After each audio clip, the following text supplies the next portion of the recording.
Hello everyone, welcome back to the channel. It's me, Sofia. If you're new around here, I am an incoming graduate entry medicine student at Warwick Medical School. I've created this series to go over my top tips for the UCAT exam. I did score in the top 10% last year, so I thought it would be a great idea to share my knowledge, experience. First of all, I'd like to say a huge thank you to all of you that have been supporting the channel and watching the videos. It has meant so much for me to read through your comments and see how they have positively impacted you. And yeah, just thank you so much. I do apologize that this quantitative reasoning video is a bit later than expected. Life has been really busy at the moment. I have been finalizing my last ever placement for nursing school. But now that that is all done and we have the summer, I'm here recording the video, and I hope that this helps at least some of you who haven't sat your exam just yet. Quantitative reasoning can look quite intimidating at first. You're given lots of different numbers, tables, charts, percentages. So what's the best way that you can work through this section and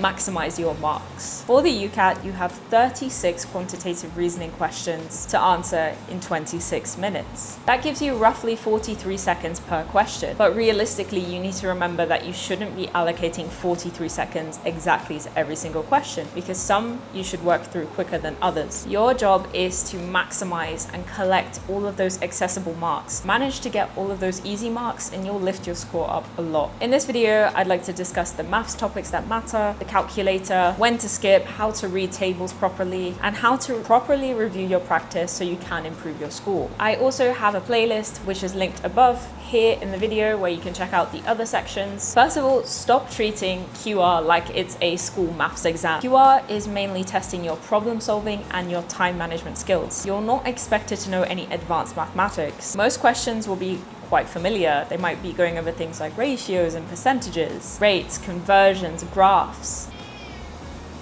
Oh my god. A lot of people automatically shut off in this section and they're like, oh, I'm super bad at maths. I've always been bad at maths. I can't do well in this section. You need to separate that mentality from the exam that's in front of you. I myself have never enjoyed maths.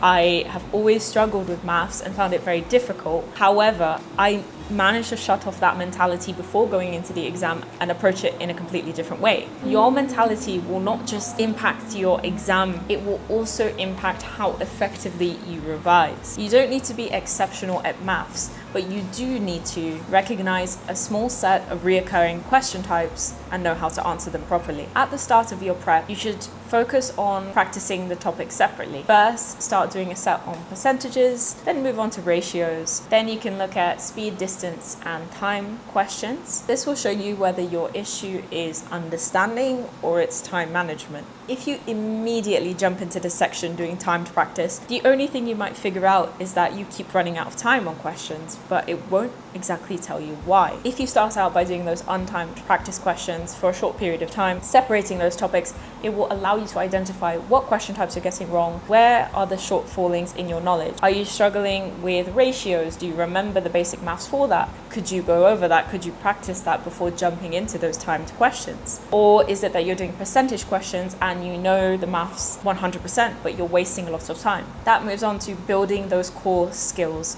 first. The highest value topics are percentages, fractions, ratios, averages, unit conversions, rates, and interpreting data. For percentages, you should know how to calculate the percentage of an amount, calculate percentage change, and work backwards to the original value. If a price increased by 20% and it now costs £72, divide £72 by 1.2 to help you find the original price. Don't fall into the trick of subtracting the percentage from that number. Don't simply subtract 20% from £72, because you have to remember that the increase was based on the original amount. This is a small mathematical error that a lot of students fall into, so it's important to figure out these shortcuts and understand the logic behind how you're answering these questions. For ratio questions, practice finding the value of one part. If a ratio is 3:5 and the total is 64, there are 8 parts altogether. So each part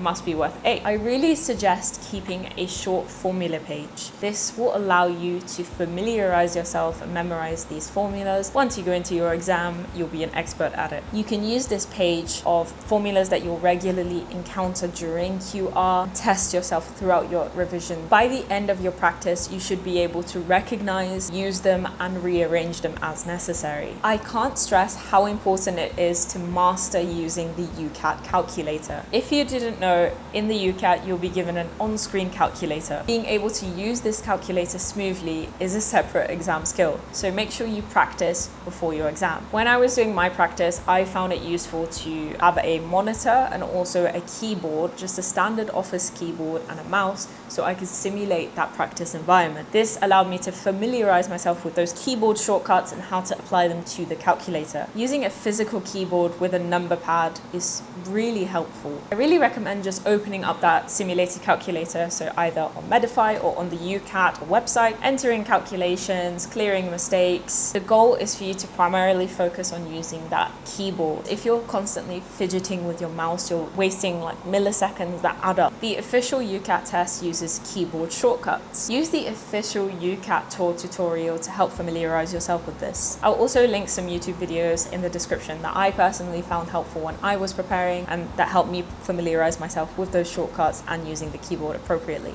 The first time you use keyboard shortcuts should not be on your exam day. You will be wasting so much time, and it's so easy to make a calculation error if you're not familiar with it. There's conflicting advice online about whether to use mental maths or to rely solely on the calculator. And to be honest, I take a balanced approach here. I would use mental maths when the answer is immediate and the risk is low. You know that half of 80 is 40, 10% of 250 is 25. Don't be scared to use the calculator when the digits are awkward or you don't feel confident. Accuracy does matter, and it could be the difference between 1 mark or 0 marks. Especially when you consider the UCAT is such a time-pressured, anxiety-inducing exam. It almost triggers you to make mistakes. Simple arithmetic can still go wrong. During practice, keep an eye on what you repeatedly mistype. Maybe you often forget brackets in your calculations, or maybe you keep clearing the calculator accidentally. Those habits can cost more than not knowing one formula. So please practice your proficiency using the UCAT calculator and the keyboard shortcuts. Read the question before drowning yourself in the given data. QR screens often contain way more information than you even need. Don't begin by reading every cell in a large table. Read the title, understand what each row and column represents, and then read the question. Decide what you need before collecting the relevant figures. And please pay close attention to any footnotes or labels. Many QR errors happen because calculation was correct, but the candidate used the wrong unit or answered a slightly different question. Keep an eye out for words in the question like difference, approximately, increase, remaining, per person, nearest whole number. Work quickly, but don't skim out on the important parts. Let's talk about writing down numbers, more specifically those checkpoint numbers. In your exam, you'll be given either a piece of paper, a laminated notebook, a whiteboard, and a pen. Use them, but in this section, keep your notes minimal.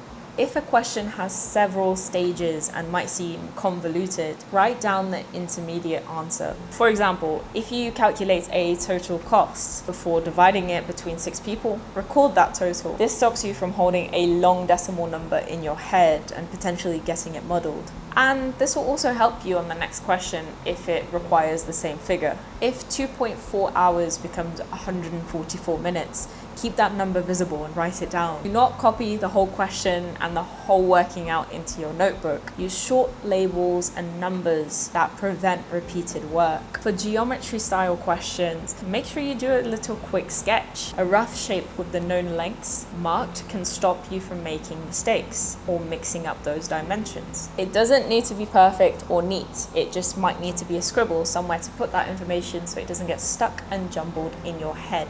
Let's talk about using estimation. You don't always need an exact calculation immediately. Look at your answer options first. Are they far apart?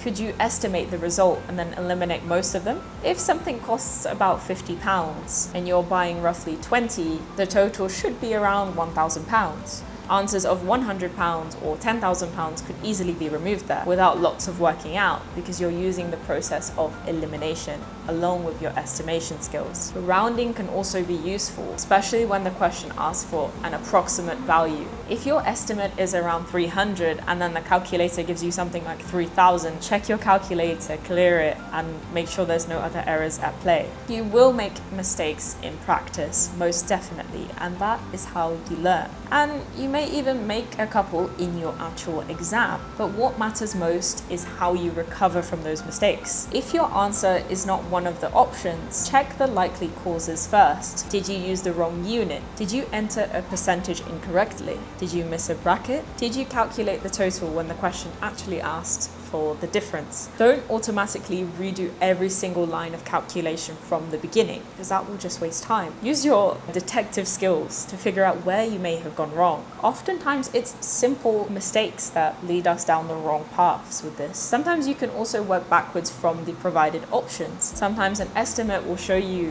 which answers are plausible. Sometimes the best option is to guess, flag, and skip.